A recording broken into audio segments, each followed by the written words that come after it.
ನಮಸ್ಕಾರ ಎಲ್ರಿಗೂ. ನನ್ನ ಹಿಂದಿನ ವಿಡಿಯೋ ಎಲ್ರಿಗೂ ಇಷ್ಟ ಆಗಿದೆ ಅಂದ್ಕೊತೀನಿ. ಇನ್ನೂ ನನ್ನ ಚಾನಲ್ನ ಸಬ್ಸ್ಕ್ರೈಬ್ ಮಾಡ್ಕೊಂಡಿಲ್ವಾ? ಪ್ಲೀಸ್ ಸಬ್ಸ್ಕ್ರೈಬ್ ಮಾಡ್ಕೊಳ್ಳಿ ಆ್ಯಂಡ್ ಪಕ್ಕದಲ್ಲಿರೋ ಬೆಲ್ ಐಕಾನ್ನ ಪ್ರೆಸ್ ಮಾಡಿ. ಇವತ್ತು ನಾನು ನಿಮ್ಮೆಲ್ರಿಗೂ ಬದನೆಕಾಯಿ ಎಣ್ಗಾಯಿ ಪಲ್ಯ ಹೇಗೆ ಮಾಡೋದು ಅಂತ ತೋರಿಸ್ಕೊಡ್ತೀನಿ. ಇದು ಚಪಾತಿ, ರೊಟ್ಟಿ ಮತ್ತು ರೈಸ್ ಜೊತೆ ಸೂಪರ್ ಆಗಿರುತ್ತೆ. ಇವಾಗ ಯಾವ ರೀತಿ ಮಾಡೋದು ಅಂತ ತೋರಿಸ್ಕೊಡ್ತೀನಿ.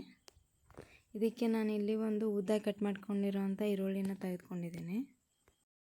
ಒಂದು ಟೊಮೆಟೊ ತೆಗೆದುಕೊಂಡಿದ್ದೀನಿ. ಒಂದು ಸ್ವಲ್ಪ ಹಸಿ ಕೊಬ್ಬರಿ, ಬಿಡಿಸಿರೋ ಅಂಥ ಒಂದು ಗಡ್ಡೆ ಬೆಳ್ಳುಳ್ಳಿ, ಕರಿಬೇವು, ಕೊತ್ತಂಬರಿ, ಹುಣಸೆ ರಸ.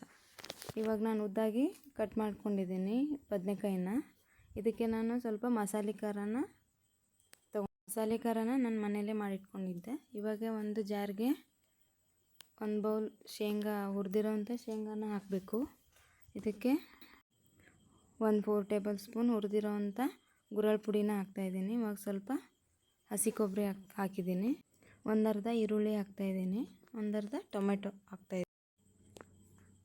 ಹಾಗೆ ಬೆಳ್ಳುಳ್ಳಿ ಮತ್ತು ಕರಿಬೇವು, ಕೊತ್ತಂಬರಿ ಕೂಡ ಹಾಕ್ಕೊಂಡಿದ್ದೀನಿ. ಇವಾಗ ಒಂದು ಸ್ವಲ್ಪ ಮಸಾಲೆ ಖಾರನ ಆ್ಯಡ್ ಮಾಡ್ಕೊಳ್ತಾ ಇದ್ದೀನಿ. ಸ್ವಲ್ಪ ನೀರು ಹಾಕ್ಬಿಟ್ಟು ನೈಸಾಗಿ ಪೇಸ್ಟ್ ಮಾಡ್ಕೊಳ್ಬೇಕು ಇದನ್ನು. ಇವಾಗ ಬಾಣಲೆಗೆ ಎಣ್ಣೆ ಹಾಕಿದ್ದೀನಿ. ಎಣ್ಣೆ ಸ್ವಲ್ಪ ಜಾಸ್ತಿನೇ ಹಾಕ್ಕೊಳ್ಬೇಕು, ಅಂದರೆ ಟೇಸ್ಟಾಗಿ ಚೆನ್ನಾಗಿರುತ್ತೆ. ಇವಾಗ ಎಣ್ಣೆ ಕಾದಿದೆ. ಇದಕ್ಕೆ ಜೀರಿಗೆ ಮತ್ತು ಸಾಸಿವೆನ ಹಾಕಿದ್ದೀನಿ. ಉದ್ದ ಕಟ್ ಮಾಡ್ಕೊಂಡಿರೋಂಥ ಈರುಳ್ಳಿ ಹಾಕ್ತಾಯಿದ್ದೀನಿ. ಚೆನ್ನಾಗಿ ಫ್ರೈ ಮಾಡಬೇಕಿದೆ ಸ್ವಲ್ಪ. ಇವಾಗ ಸ್ವಲ್ಪ ಅರಿಶಿನ ಮತ್ತು ಸ್ವಲ್ಪ ಅಚ್ಕಾರದ ಪುಡಿ ಹಾಕಿ ಫ್ರೈ ಮಾಡಬೇಕು. ಇವಾಗ ಉದ್ದ ಕಟ್ ಮಾಡ್ಕೊಂಡಿರೋ ಅಂಥ ಬದನೆಕಾಯಿನ ಹಾಕ್ತಾಯಿದ್ದೀನಿ.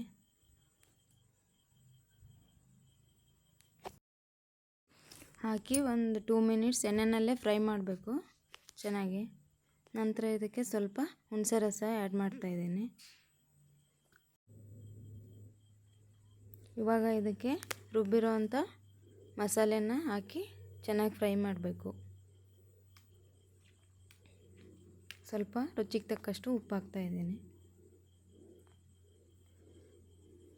ಚೆನ್ನಾಗಿ ಫ್ರೈ ಆಗಬೇಕಿದ್ದು. ಹಸಿ ವಾಸನೆ ಎಲ್ಲ ಹೋಗಬೇಕು. 1 ನಿಮಿಷ ಫ್ರೈ ಮಾಡಿದ್ದೀನಿ. ಇವಾಗ ಸ್ವಲ್ಪ ನೀರು ಹಾಕ್ಬಿಟ್ಟು ಕುದಿಸ್ಬೇಕು 10 ಮಿನಿಟ್ಸ್. ನಿಮಗೆ ಯಾವ ಕನ್ಸಿಸ್ಟೆನ್ಸಿನಲ್ಲಿ ಬೇಕೋ ಅಷ್ಟು ನೀರು ಹಾಕ್ಬಿಟ್ಟು ಕುದಿಸ್ಬೇಕು ಚೆನ್ನಾಗಿ.